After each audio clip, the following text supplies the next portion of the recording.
अस्सलाम वालेकुम दोस्तों, कैसे हैं आप लोग। उम्मीद करते हैं बहुत अच्छे होंगे। आज के इस वीडियो में कुछ नए तरीके से अरबी सिखाने वाला हूं। उम्मीद है कि ये वीडियो आपको बहुत ही अच्छा लगने वाला है। तो चलिए बिना देर के हुए वीडियो को स्टार्ट करते हैं। जैसे सर, जो आप फोटो में देख पा रहे हैं, सर को अरबी में रास रास बोलते हैं। सर को अरबी में रास बोला जाता है। उर्दू में सर को सर बोला जाता है और हिंदी में सर को सर बोला जाता है और इंग्लिश में हेड बोला जाता है और अरबी में रास बोला जाता है। जो सर होता है, मुंडी जो होता है, उसे अरबी में रास बोला जाता है। सर को अरबी में रास बोला जाता है। सर को अरबी में रास बोला जाता है। उम्मीद है कि आपको वीडियो बहुत ही पसंद आ रही होगी, क्योंकि इसमें सारा लैंग्वेज को मैं जोड़कर और आपके सामने पेश कर रहा हूँ। चलिए आगे बढ़ते हैं। चेहरा, चेहरा को अरबी में वज़्ह बोलते हैं। वज़्ह वज़्ह वज़्ह वज़्ह का मतलब हुआ चेहरा। जो आप देख पा रहे हैं, जो हम लोग का फेस होता है, इंग्लिश में जो है फेस बोला जाता है, और वही दोस्तों हिंदी में चेहरा बोला जाता है और अरबी में वज़्ह बोला जाता है। चेहरा को अरबी में वज़्ह बोला जाता है। वज़्ह का मतलब हुआ चेहरा। चेहरा को अरबी में वज़्ह बोला जाता है। इंग्लिश में फेस बोला जाता है। इंग्लिश में फेस बोला जाता है और चेहरा को अरबी में वज़्ह बोला जाता है। और उर्दू में भी चेहरा मैं लिख दिया हूँ। कुछ लोग जो है बहुत डिमांड कर रहे थे कि उर्दू में बनाइए, तो इसलिए मैं उर्दू, इंग्लिश और अरबिक बना रहा हूँ। तो यहाँ पे जो है चेहरा को अरबी में वज़्ह बोला जाता है। चेहरा को अरबी में वज़्ह बोला जाता है। गर्दन, गर्दन को अरबी में, गर्दन को इंग्लिश में निक बोला जाता है और वही दोस्तों अरबी में रगबा बोला जाता है। रगबा, रगबा का मतलब हुआ गर्दन। गर्दन को अरबी में रगबा बोला जाता है। रगबा का मतलब हुआ गर्दन। गर्दन को इंग्लिश में निक बोला जाता है और अरबी में रगबा बोला जाता है। रगबा रगबा रकबा रकबा रकबा, बा का मतलब हुआ निक यानी गर्दन। गर्दन को अरबी में रकबा बोला जाता है और इंग्लिश में निक बोला जाता है।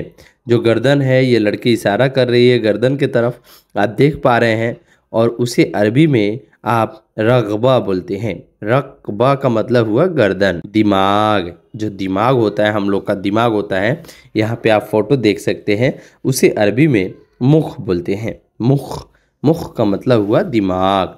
जैसे अंदर के दिमाग जो होता है आपका, इंटेलिजेंट होता है, उसे अरबी में मुख बोलते हैं। दिमाग को अरबी में मुख बोला जाता है।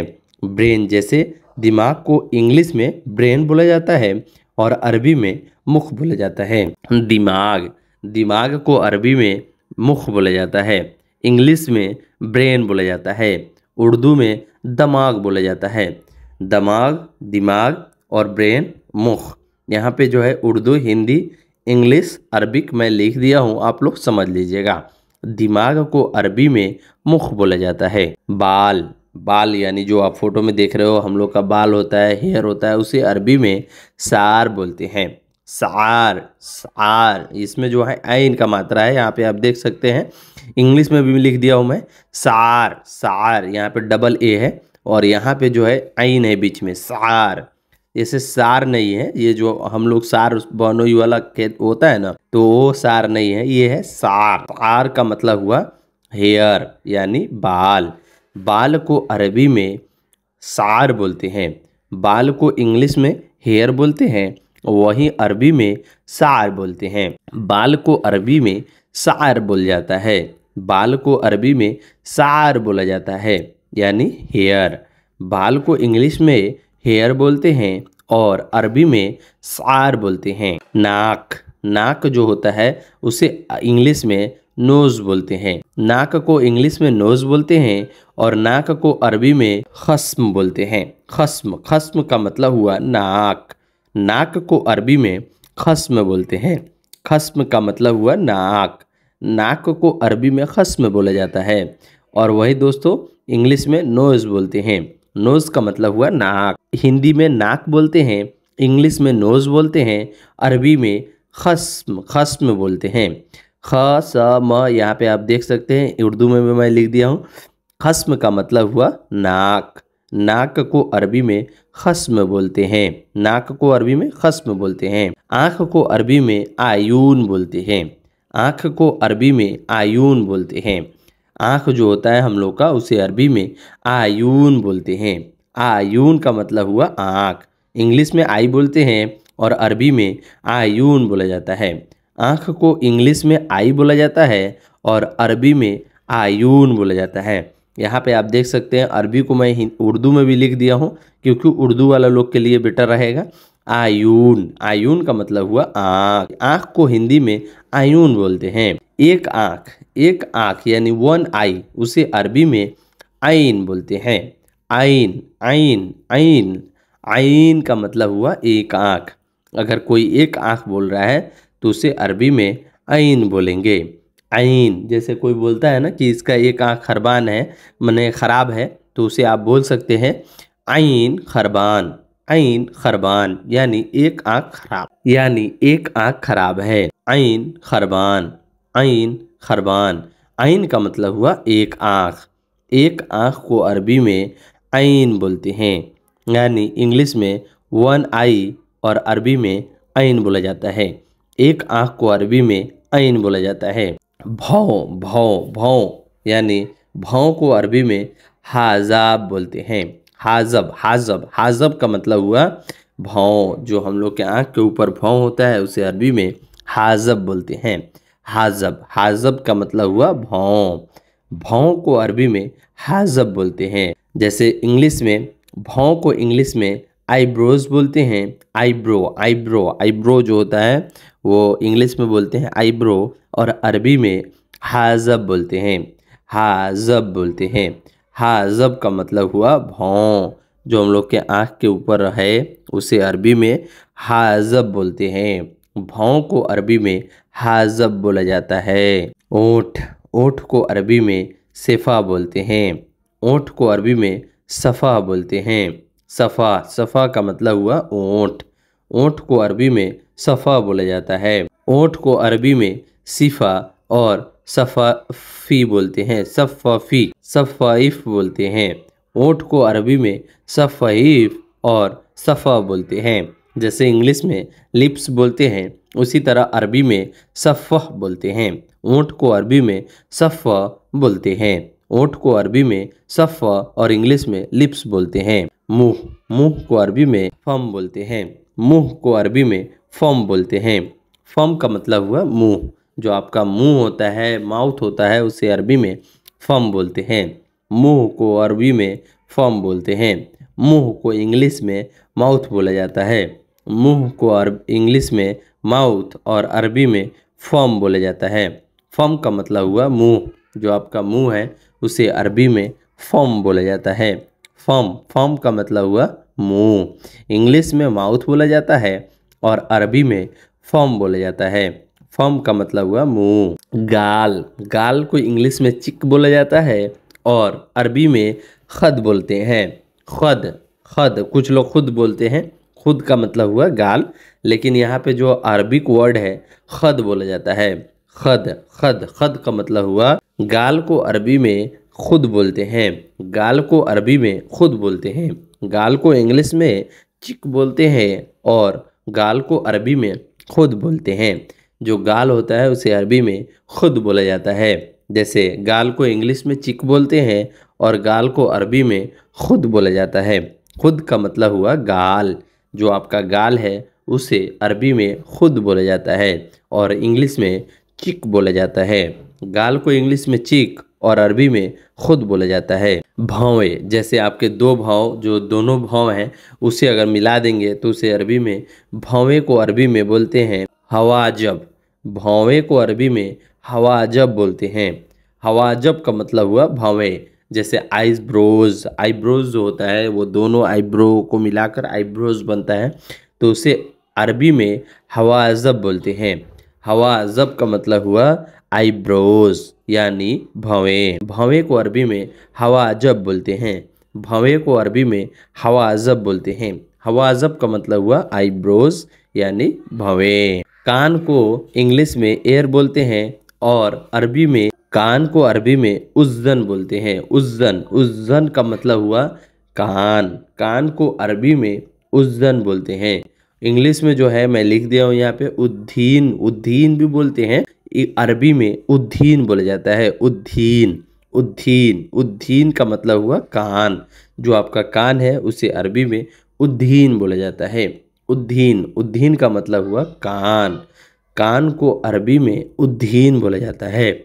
इंग्लिश में एयर बोलते हैं और हिंदी में कान बोलते हैं। कान को इंग्लिश में एयर और अरबी में उद्दीन बोलते हैं। उद्दीन का मतलब हुआ कान। जबड़ा। जबड़ा जो होता है, मुंह का जो जबड़ा होता है, यहाँ पे मैं शार्क का जबड़ा लगाया हूँ, लेकिन जो मुंह का जबड़ा होता है उसे इंग्लिश में जौ बोलते हैं और अरबी में फिक बोलते हैं। इंग्लिश में जौ बोलते हैं और अरबी में फिक बोलते हैं। फिक का मतलब हुआ जबड़ा। जो आपके मुंह का जबड़ा है उसे अरबी में फिक बोलते हैं। फिक का मतलब हुआ जबड़ा। फिक का मतलब हुआ जबड़ा। जो आपका जबड़ा है उसे अरबी में फिक बोलते हैं और इंग्लिश में जौ बोलते हैं।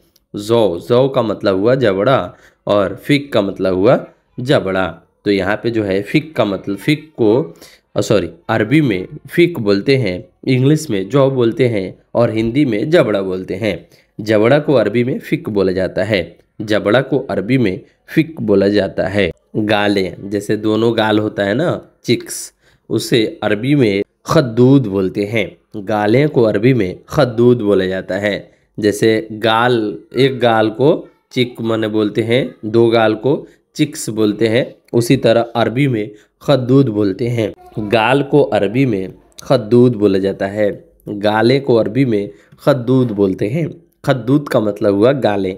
दो गाल जो होता है ना, तुम्हारे दोनों गाल अच्छे हैं तो खद्दूद को इस बोलते हैं। खद्दूद का मतलब हुआ गाल। खद्दूद का मतलब हुआ गालें।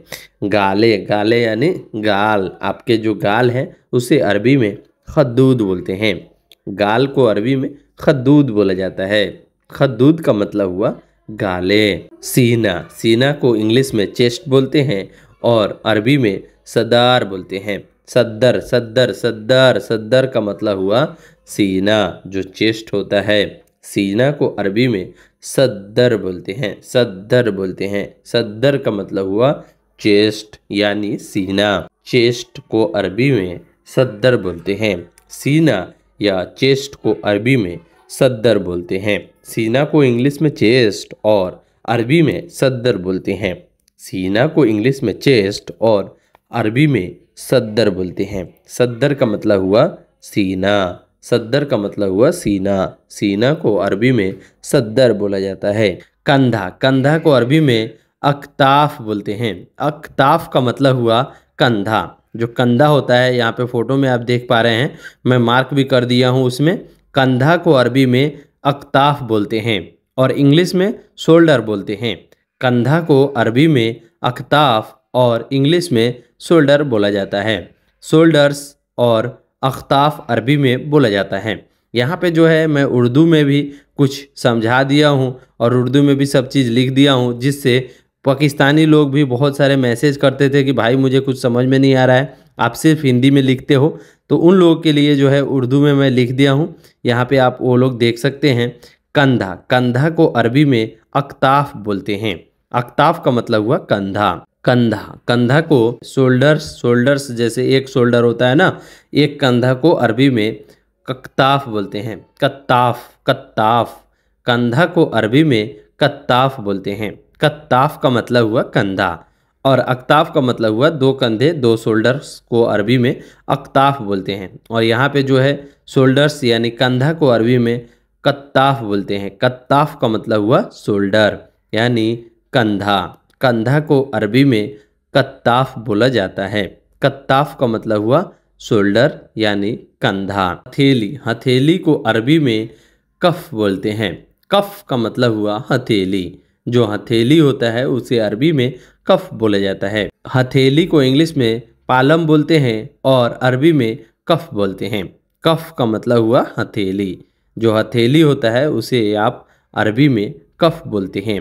हथेली को अरबी में कफ बोला जाता है। कफ का मतलब हुआ हथेली। हथेली को अरबी में कफ बोला जाता है। एक हाथ को अरबी में यद बोलते हैं। यद को अरबी में यद बोलते हैं। एक हाथ को अरबी में यद बोलते हैं। यद का मतलब हुआ एक हाथ। जो आपका हाथ होता है, कोई एक हाथ को अरबी में यद बोला जाता है। एक हाथ को इंग्लिश में हैंड बोला जाता है और अरबी में यद बोलते हैं। एक हाथ को अरबी में यद बोला जाता है। यहाँ पे उर्दू में मैं लिख दिया हूँ एक हाथ, और हिंदी में भी मैं लिख दिया हूँ एक हाथ, और इंग्लिश में हैंड बोलते हैं और अरबी में यद बोला जाता है। एक हाथ को अरबी में यद बोलते हैं। हाथ को अरबी में यद बोलते हैं। एक हाथ को अरबी में यद बोला जाता है। बाजू, बाजू को अरबी में दरिया बोलते हैं। दरिया दरिया दरिया, दरिया का मतलब हुआ बाजू। जो बाजू होता है हाथ का, उसको अरबी में दरा बोलते हैं। बाजू को अरबी में दरिया बोलते हैं। दरिया, दरिया का मतलब हुआ बाजू। दरिया का मतलब हुआ बाजू। बाजू को अरबी में दरिया बोलते हैं। दरिया, दरिया का मतलब हुआ बाजू। जो आर्म्स होते हैं, आर्म्स का मतलब हुआ बाजू। इंग्लिश वर्ड है आर्म्स और अरबिक वर्ड है दरिया, और अरबिक वर्ड है दरिया। हाथ, हाथ जैसे हैंड्स होते हैं ना, हाथ को अरबी में यदीन बोलते हैं। हाथ को अरबी में यदीन बोलते हैं। यदीन का मतलब हुआ हाथ यानी हैंड। हैंड यानी हाथ को अरबी में यदीन बोलते हैं। यदीन, यदीन का मतलब हुआ हाथ। जो हाथ होता है, जैसे हाथ आप फोटो में देख सकते हैं हैंड्स, यानी उसे अरबी में यदीन बोलते हैं। यदीन, यदीन का मतलब हुआ हाथ। हाथ को अरबी में यदीन बोला जाता है। हाथ को अरबी में यदीन बोला जाता है। अंगूठा, अंगूठा को अरबी में अभामीन बोलते हैं। अभामीन का मतलब हुआ अंगूठा। जो आपके हाथ में एक अंगूठा होता है, उसे अरबी में अभामीन बोलते हैं। जैसे इंग्लिश में थम्स बोलते हैं, उसी तरह अरबी में अभामीन बोलते हैं। अंगूठा को अरबी में अभामीन बोलते हैं। अभामीन का मतलब हुआ अंगूठा। अंगूठा को अरबी में अभामीन बोला जाता है। अभामीन का मतलब हुआ अंगूठा यानी थम्स। अंगूठा को इंग्लिश में थम्स बोला जाता है और अरबी में अभामीन बोलते हैं। उंगलियां, उंगलियां को अरबी में असाबह बोलते हैं। असाबह, असाबह का मतलब हुआ उंगलियां यानी फिंगर्स। जो उंगलियां होते हैं हाथ में, उसे अरबी में असाबह बोलते हैं। असाबह का मतलब हुआ उंगलियां। उंगलियां को इंग्लिश में फिंगर्स बोलते हैं और अरबी में असाबह बोलते हैं। असाबह का मतलब हुआ फिंगर्स, उंगलियां। उंगलियां को अरबी में असाबह बोलते हैं और इंग्लिश में फिंगर्स बोलते हैं। उंगली, उंगली को अरबी में फिंगर और असबाह बोलते हैं। असबाह, असबाह, असबाह का मतलब हुआ फिंगर्स। जैसे एक उंगली, जैसे एक उंगली को अरबी में असबाह बोलते हैं। असबाह का मतलब हुआ एक उंगली। उंगली को अरबी में असबाह बोलते हैं। असबाह का मतलब हुआ उंगली। उंगली को अरबी में असबाह बोलते हैं। असबाह का मतलब हुआ उंगली। जो उंगली होता है उसे अरबी में असबाह बोलते हैं। एक उंगली को अरबी में असबाह बोलते हैं। पीठ को अरबी में ज़हार बोलते हैं। पीठ को अरबी में ज़हार बोलते हैं। ज़हार का मतलब हुआ पीठ।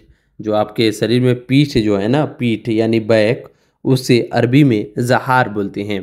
पीठ को अरबी में ज़हार बोला जाता है। ज़हार का मतलब हुआ पीठ। पीठ को अरबी में ज़हार बोला जाता है और इंग्लिश में बैक बोला जाता है। यहाँ पे आप देख सकते हैं, मैं उर्दू में भी लिख दिया हूँ पीठ और अरबी में भी मैं यहाँ पे लिख दिया हूँ ज़हार। यानी पीठ को इंग्लिश में बैक और अरबी में ज़हार बोला जाता है। पेट, पेट को अरबी में बतन बोलते हैं। बतन का मतलब हुआ पेट। पेट को अरबी में बतन बोला जाता है। बतन, बतन का मतलब हुआ पेट। पेट को अरबी में बतन बोला जाता है। पेट को अरबी में बतन बोलते हैं और इंग्लिश में बेली बोलते हैं। बेली, बेली फैट बोलते हैं ना, कि पेट मोटा हो गया, उसे अरबी में इंग्लिश में बेली फैट बोलते हैं और अरबी में बतन बोलते हैं। बतन, बतन, बतन का मतलब हुआ पेट। पेट को अरबी में बतन बोला जाता है और इंग्लिश में बेली बोलते हैं। पेट को इंग्लिश में बेली और अरबी में बतन बोलते हैं। अच्छा, अच्छा को अरबी में कोइस या जैन बोला जाता है। अच्छा को अरबी में कोइस या जैन बोला जाता है। जैन का मतलब भी हुआ अच्छा और कोइस का मतलब भी अच्छा हुआ। वही दोस्तों मैं उर्दू में भी लिख दिया हूँ अच्छा और हिंदी में अच्छा को इंग्लिश में गुड बोलते हैं और अरबी में बोलते हैं कोइस या जैन। तो यहाँ पे आप देख सकते हैं मैंने इस सब को जो है बारीकी से समझाया है।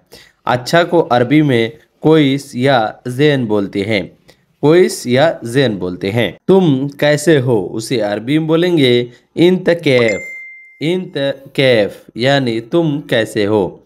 जैसे मैंने उर्दू में लिखा है आप कैसे हैं, उसी तरह जो है हिंदी में तुम कैसे हो और इंग्लिश में हाउ आर यू और अरबी में इंत कैफ बोलते हैं। इंत कैफ का मतलब हुआ आप कैसे हो, आप कैसे हो उसे अरबी में बोलेंगे इंत कैफ। सो गाइस ये वीडियो आपको कैसी लगी, वीडियो अच्छी लगी हो तो वीडियो को लाइक, चैनल को सब्सक्राइब कर दीजिएगा। और हाँ दोस्तों, इसी तरह का अगर वीडियो देखना चाहते हैं तो आप लोग कमेंट ज़रूर कीजिएगा कि भाई इसी तरह का वीडियो बनाइए, बहुत ही अच्छा है और इसमें बारीकी से सब समझाया जा रहा है। जैसे भी आपको कमेंट करना है आप कमेंट करके बता दीजिएगा। चलिए मिलते हैं नेक्स्ट वीडियो में कुछ नए टॉपिक पे बात करते हुए, तब तक के लिए माँ सलामा। माँ सलामा का मतलब होता है बाय बाय।